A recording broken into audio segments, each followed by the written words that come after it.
अस्मद्गुरुभ्यो नमः।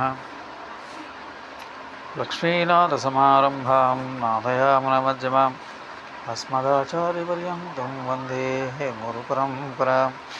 यो निःश्रमस्यदपदा वसुदेवसुतं देवं कंसचानूरमर्दनं देवकी परमानन्दं कृष्णं వందే జగద్గురుం. ప్రియ భగవద్బంధువులందరూ నమస్కారం. ఈరోజు భగవద్గీత సారంలోని భగవద్గీతలో చెప్పిన 18 అధ్యాయాల సారాన్ని ఒక్కొక్క అధ్యాయపరంగా ఈ సందర్భంలో తెలుసుకుందాం. కౌరవ పాండవులు అర్జున విషాద యోగం. కౌరవ పాండవుల మధ్య కురుక్షేత్రంలో యుద్ధం ప్రారంభం అవుతుంది. కురుక్షేత్రాన్ని ధర్మక్షేత్రం అని అన్నారు. కురుప్రభు అయిన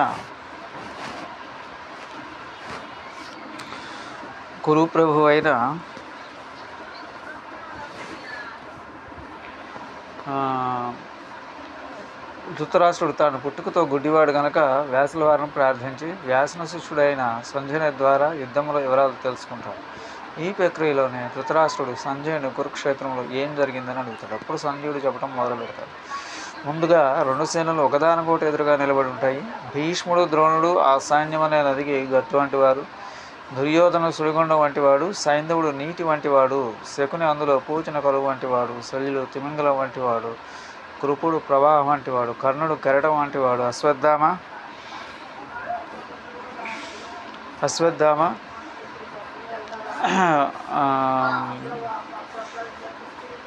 అశ్వత్థామ వికర్ణుడు ఘోరమైన మొసలి వంటి వారు. ఇటువంటి సేన అర్జునుడు కృష్ణుడనే తెప్పతో దాటాలనుకున్నాడు.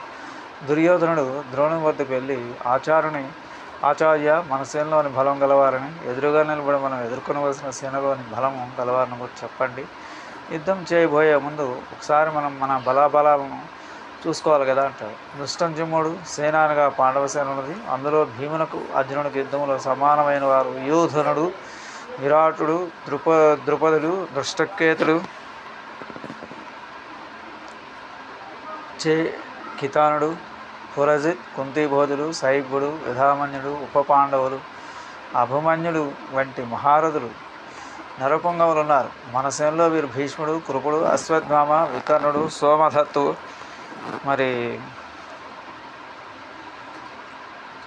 సోమదత్తుని కుమారుడు. వీరే కాక నా కోసం ప్రాణాల జీవితాలు తగ్గించిన వారు ఉన్నారు. వీరంతా యుద్ధ విశారదులు.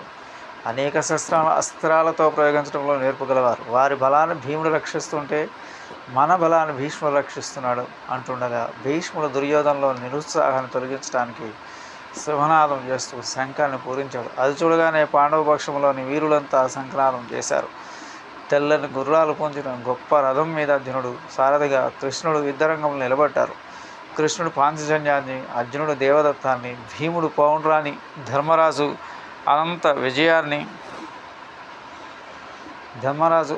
విజయాన్ని, నకుల సహదేవులు సుఘోష మనుపుష్పకాలను పూరించారు. మరల శంఖనాదం చేస్తుండగా భూమిని ఆకాశాన్ని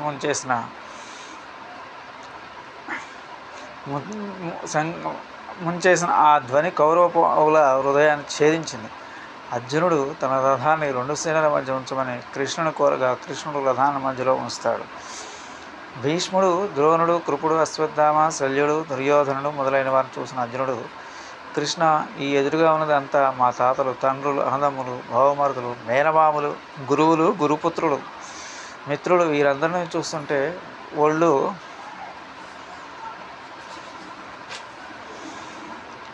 చెమటలు పడుతుంది, శరీరం వణుకుతుంది, ముఖమంతా శోషించిపోతుంది, కళ్ళు మనసు తిరుగుతున్నట్లున్నాయి, గాంధీవం కూడా కింద పడిపోతున్నట్లున్నది. అవును, ఇప్పుడు వీరందరిని చంపి ఆ అన్నం భుజించాలా?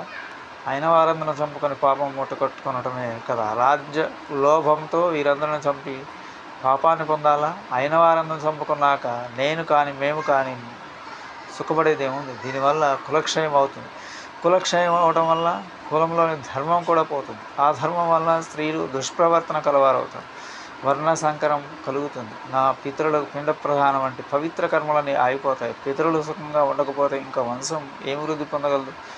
మనుషునిగా పుట్టి నా చేతుల్లో కులధర్మాన్ని నాశనం చేయమంటావా?